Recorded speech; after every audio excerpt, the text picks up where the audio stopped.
राजकुमारी, तुम कितनी शांति से सो रही हो, लेकिन प्रजा कितनी तकलीफ में है। मैं अकेले ही उनकी मदद कर रहा हूँ। क्या तुम प्रजा की मदद नहीं कर सकती? राजकुमारी, तुम्हारे पिता ने प्रजा के साथ बहुत अन्याय किया है। तुम उन्हें बचाओ राजकुमारी, मुक्त करो। तुम मेरे माता पिता को मुक्त करो। हाँ, अच्छा, मैं ऐसा सपना क्यों देखती हूँ? मेरे बाबा कहाँ हैं? क्या हुआ राजकुमारी? इतनी जोर से क्यों चिल्ला रही हो? क्या तुम्हारी तबीयत खराब है या फिर तुमने आज भी वही सपना देखा? हाँ माँ, मैंने वही सपना फिर से देखा है। पिताजी कहाँ हैं? दासी, दासी, मुझे थोड़ा पानी लाकर दो तो। ये लीजिए राजकुमारी, आपके लिए पानी। मुझे दरबार में बहुत काम है। मैं चलती हूँ। ठीक है, जाओ। माँ, पिताजी कहाँ गए हैं? तुम्हारे पिता राज्य भ्रमण पर गए हैं। तुम शांत हो जाओ बेटी, अभी तुम्हारे पिता आ जाएंगे, तब उनसे पूछ लेना कि वे क्या कर रहे थे। मैं पिताजी के पास जाऊंगी माँ, और मैं अकेली ही जाऊंगी। मेरे साथ कोई नहीं जाएगा। मैं जानती हूँ पिताजी कहाँ हैं और क्या कर रहे हैं।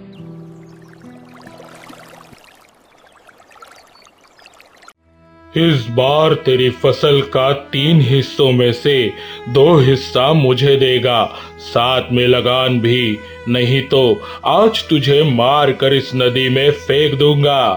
दया कीजिए महाराज, मेरे पास कोई पैसा नहीं है। आप फसल का 1 हिस्सा ले लीजिए, नहीं तो मैं अपनी पत्नी के साथ कैसे जीवन बिताऊंगा। मैं इतना कुछ नहीं जानता, मुझे आज ही लगान और फसल का हिस्सा चाहिए। अरे बुढ़ऊ, महाराज क्या कह रहे हैं सुनाई नहीं देता? लगान देगा या मरेगा? हम अपनी सारी जमीन बेचकर आपका सारा लगान चुका दिए महाराज। अब पैसे कहाँ से लाए? बाबा, मंत्री जी, इन्हें छोड़ दीजिए। अच्छा पिताजी, आप राजा होकर गरीबों पर इतना अत्याचार क्यों करते हैं? अगर आप लोग यहाँ से नहीं गए ना, तो मैं खुद को ही समाप्त कर दूंगी, ये कह देती हूँ। नहीं नहीं बेटी, ऐसा मत करो। अच्छा ठीक है, मैं इन्हें छोड़ देता हूँ, तुम वापस चलो। आप सभी लोग चलो। क्या हुआ? छोड़ दो इन्हें। चलो बेटी, महल वापस चलते हैं। पिताजी, आपको मैंने इतनी बार कहा है, फिर भी आप मेरी कोई बात नहीं सुनते। आप इन लोगों को इतना कष्ट क्यों देते हैं पिताजी? अब किसी के साथ बुरा व्यवहार मत कीजिएगा आप। ठीक है बेटी, अब चलो। मैं कल फिर आऊंगा। पैसे का इंतजाम करके रखना बढ़ाओ, नहीं तो कल ही तुम्हारा आखिरी दिन होगा।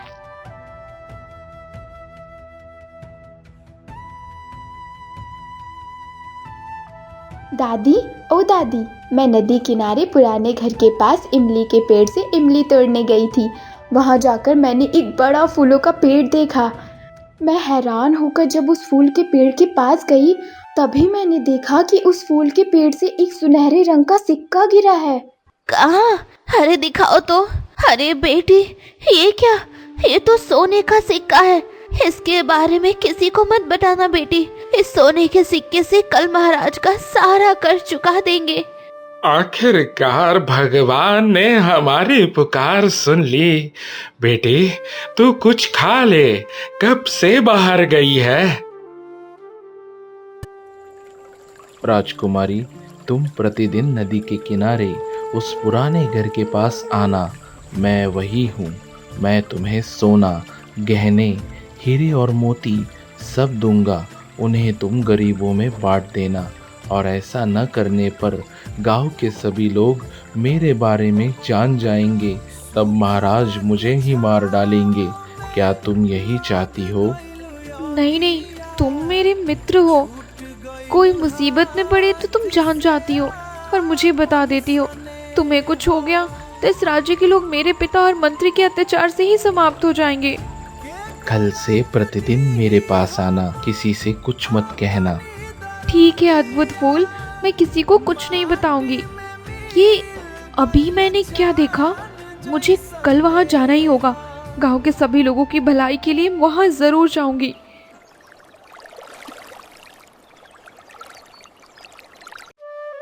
माँ, मैं जरा राज्य घूमकर देखने जा रही हूँ। आप पिताजी को किसी पर भी अत्याचार करने से मना करिएगा। ठीक है बेटी, तुम जाओ, जल्दी लौट आना। दासी को भी साथ ले जाओ। नहीं माँ, मैं अकेली ही जाऊंगी। आप तो जानती हैं ना, मुझे कोई भी अच्छा नहीं लगता। मुझे अकेले घूमना ही पसंद।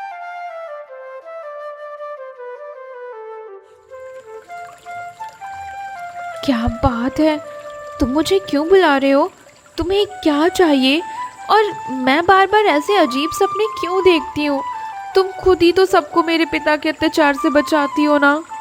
शांत हो जाओ राजकुमारी, तुम्हारे सब कुछ जानने का समय अभी नहीं आया है। मैं तुम्हें कुछ सोने की मोहरें दे रहा हूँ, तुम इन्हें मनोहर और हरिया को दे देना। महाराज थोड़ी देर बाद वहाँ आएंगे और फिर पैसों के लिए उन्हें मारकर नदी में फेंक देंगे। क्या कह रही हो तुम? ठीक है, मैं ये मोहरें अभी उन्हें दे देती हूँ। उसके बाद हम दोनों मिलकर बहुत सारी बातें करेंगे। तुम बहुत सुंदर फूल हो। इतना अद्भुत सुंदर फूल और इतना बड़ा फूल मैंने पहले कभी नहीं देखा। मेरे अद्भुत होने के पीछे एक रहस्य है, मैं तुम्हें वह बताऊंगा। ये लो सोने की मोहरें। अब मैं चलती हूँ फूल, फिर तुमसे मुलाकात होगी।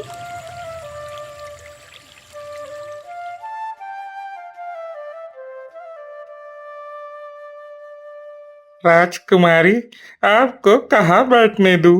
आपको बैठाने लायक जगह हमारे पास नहीं है। मुझे बैठाने की जरूरत नहीं है। ये लो, ये मोहरे रख लो।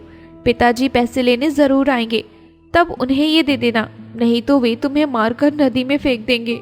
क्या कह रही है आप राजकुमारी? अरे सुनो भाग्यवान, देखो, हमें बचाने के लिए राजकुमारी खुद कितनी सारी सोने की मोहरें लाई है। जरा देखो तो। राजकुमारी जी, मैं आपको किस तरह धन्यवाद दूं? ये मुझे नहीं पता राजकुमारी। आप अपने पिता की तरह नहीं हैं। आप हमेशा इन गरीब और असहाय लोगों के साथ रहिएगा। अब मैं चलती हूँ।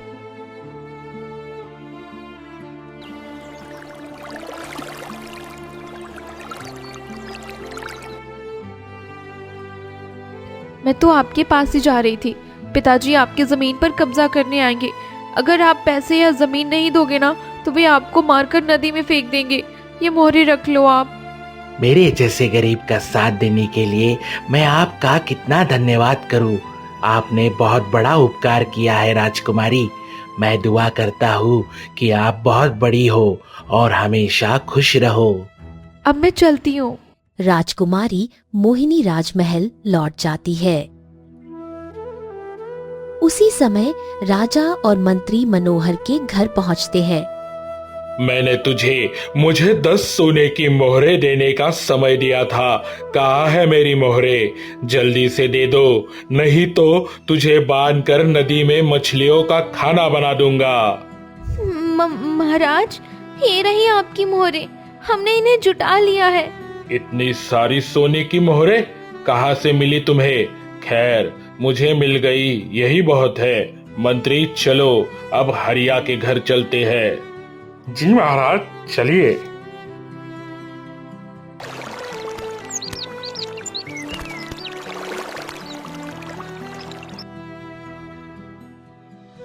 ये तेरी दूध देने वाली गाय रख, मुझे पैसे दे, नहीं तो आज तेरा आखिरी दिन है। तुझ पर बहुत सारा कर्ज हो चुका है। महाराज, आपको देने के लिए मैंने बड़ी मुश्किल से 6 मोहरें जुटाई है। कृपया इन्हें ले लीजिए। ओहो, ये क्या हो रहा है? आज भी किसी को मार नहीं पाया। इनके पास इतनी सारी सोने की मोहरें आई कहाँ से? खैर, जो भी हो, मुझे तो इन मोहरों के साथ मौज करनी चाहिए। इस तरह राजकुमारी मोहिनी के द्वारा दिए गए मोहरों से सभी गरीब लोगों की रक्षा होती रही। इसी तरह एक और वर्ष बीत गया। एक दिन वही फूल वहाँ रो रहा था। तभी राजकुमारी मोहिनी वहाँ आती है।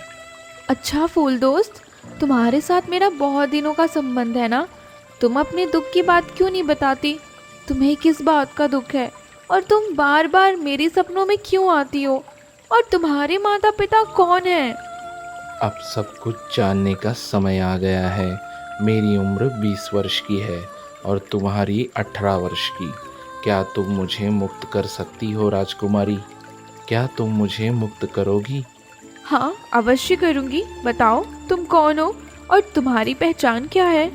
सुनो फिर, यह बहुत साल पहले की बात है। राज्य में कोई दुख या कष्ट नहीं था, केवल खुशियाँ ही खुशियाँ थी, क्योंकि इस राज्य के राजा महाराज महेंद्र थे और तुम्हारे पिता उनके मंत्री थे। ये तुम क्या कह रही हो? मैं ठीक ही बोल रहा हूँ। जिस दिन मेरा जन्म हुआ था,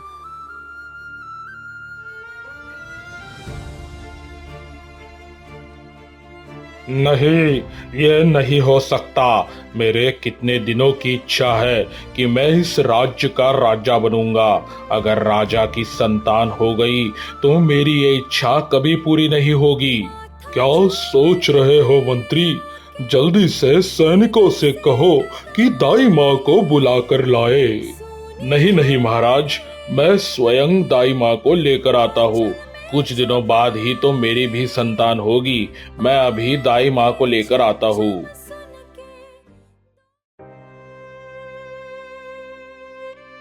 दाई माँ, आप राजा के बच्चे को मुझे सौंप दीजिएगा और इस मृत बच्चे को राजा की संतान बताकर कह दीजिएगा कि वह मर गया है। नहीं नहीं, ये किसी भी तरह नहीं हो सकता। महाराज कितने अच्छे इंसान हैं। इस राज्य में शांति की कोई कमी नहीं। वे किसी से लगान भी नहीं लेते और गरीबों की बहुत सहायता करते हैं। दाई माँ, ये हीरो का हार और 100 सोने की मोहरे सब आपकी है। अब बताइए, आप मेरी बात मानेंगी या नहीं? हाँ हाँ, मैं राजी हूँ, लेकिन ये तो असली बच्चा नहीं ना। अगर किसी को पता चल गया कि ये पुतला है तो मेरी जान चली जाएगी। किसी को पता नहीं चलेगा कि यह पुतला है। इस पुतले के शरीर में भी इंसानों की तरह ही है। आप अपना काम शुरू कीजिए। मैं रानी के कक्ष के पीछे वाले दरवाजे के पास खड़ा रहूंगा। ठीक है मंत्री जी। मंत्री दाईमा को लेकर राजमहल जाता है। दाईमा इंसान जैसी गुड़िया को तैयार रखती है। दाई माँ, आप आ गई। देखिए, महारानी को कितनी तकलीफ हो रही है। आप जल्दी से कुछ कीजिए।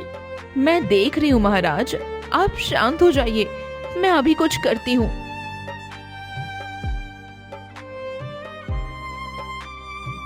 रानी तो बेहोश हो गई है। तुम रोना मत, मैं तुम्हें इस दरवाजे से बाहर निकाल देती हूँ। तुम्हारी जगह इस पुतले को रख देती हूँ। राजकुमार, अब तुम मंत्री के पास जाओ।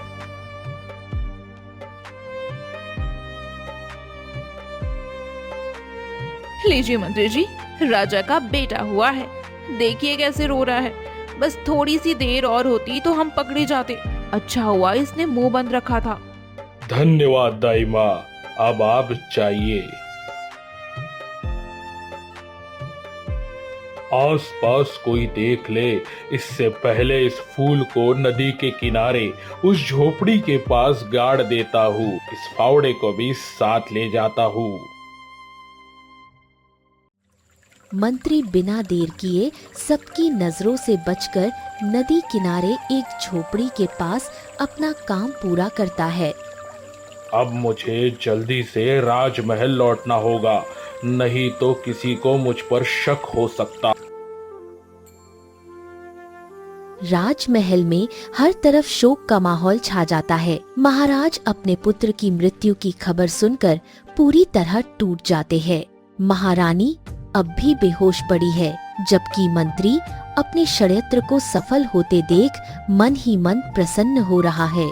महाराज, आपके पुत्र का जन्म तो हुआ है, लेकिन वो, ये लीजिए महाराज। नहीं, ये नहीं हो सकता।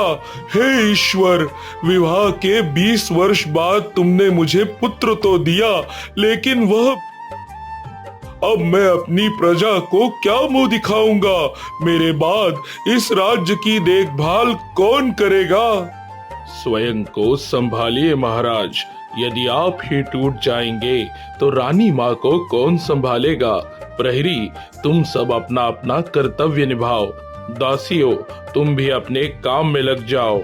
लेकिन मंत्री जी, कुछ ही देर में रानी माँ को होश आ जाएगा। हम सब आपके साथ हैं महाराज, हम सब मिलकर राज्य की देखभाल करेंगे। अब सब लोग जाओ। जैसे आज्ञा मंत्री जी, चलो सब लोग, हम लोग का यहाँ कोई काम नहीं है। प्रहरी और दासी वहाँ से चले जाते हैं। कुछ देर बाद रानी को होश आता है। महाराज, आप यही हैं? मेरा पुत्र कहाँ है? दाई माँ मेरे पुत्र को मंत्री के पास देकर गई थी। महाराज, मेरा पुत्र कहाँ है? क्या कह रही हो रानी? हमारा पुत्र तो जन्म लेते कुछ ही देर में उसका अंतिम संस्कार कर दिया जाएगा। नहीं महाराज, ऐसा नहीं है। मैंने अपने कानों से सब कुछ सुना है। दाई माँ को लगा था कि मैं बेहोश हूँ महाराज, लेकिन मैं सब सुन रही थी। हमारा पुत्र जीवित था महाराज। भैरव सिंह, मेरा पुत्र कहाँ है? क्या तुमने मेरे पुत्र को मुझसे छीन लिया? बोलो, मेरा पुत्र कहाँ है? उसे तुरंत मेरे पास वापस लाओ। जब आप सब कुछ जान ही चुके हैं, तो ये लीजिए महाराज, आपका पुत्र। मंत्री, तुमने ये क्या किया? मैं अभी प्रहरी को बुलाती हूँ। प्रहरी।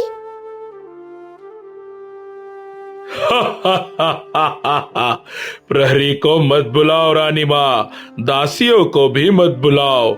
मैंने पहले ही सबको बता दिया है कि आज से इस राज्य का महाराज मैं हूँ और मेरा मित्र काल केतु इस राज्य का नया मंत्री होगा।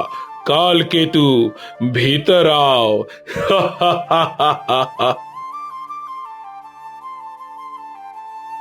महाराज, मैं आ गया।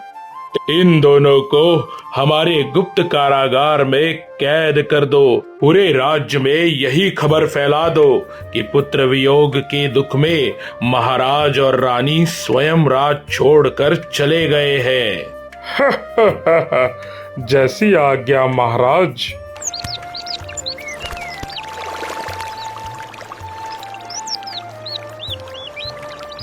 इसके बाद भैरव सिंह और कालकेतु महाराज महेंद्र तथा रानी को गुप्त कारागार में बंद करके आखिरकार मेरी वर्षों की इच्छा पूरी हो गई। आज से रूपनगर राज्य का महाराज मैं हूँ। सभी यही समझेंगे कि असली महाराज राज्य छोड़कर चले गए। अब वे दोनों जीवन भर इसी अंधेरे कारागार में सड़ते रहेंगे। जिसने मुझे अपमानित करके राज्य से दूर रखा था, आज उसी का सिंहासन मेरा है।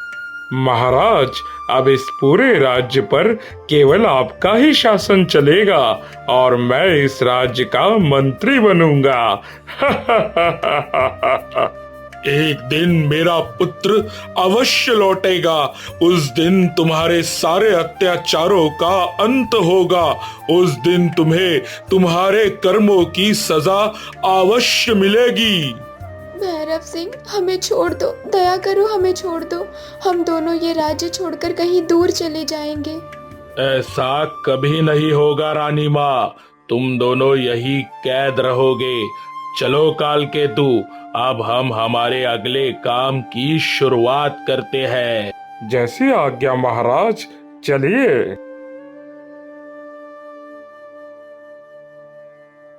तो दोस्तों, क्या फूल बना राजकुमार कभी फिर से अपने असली रूप में आ पाएगा, या फिर मंत्री और सेनापति दोनों मिलकर ऐसे ही राज्य पर अत्याचार करते रहेंगे?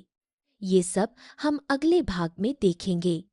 आपको यह कहानी कैसी लग रही है, हमें कमेंट में जरूर बताएं और चैनल को सब्सक्राइब करना ना भूलें।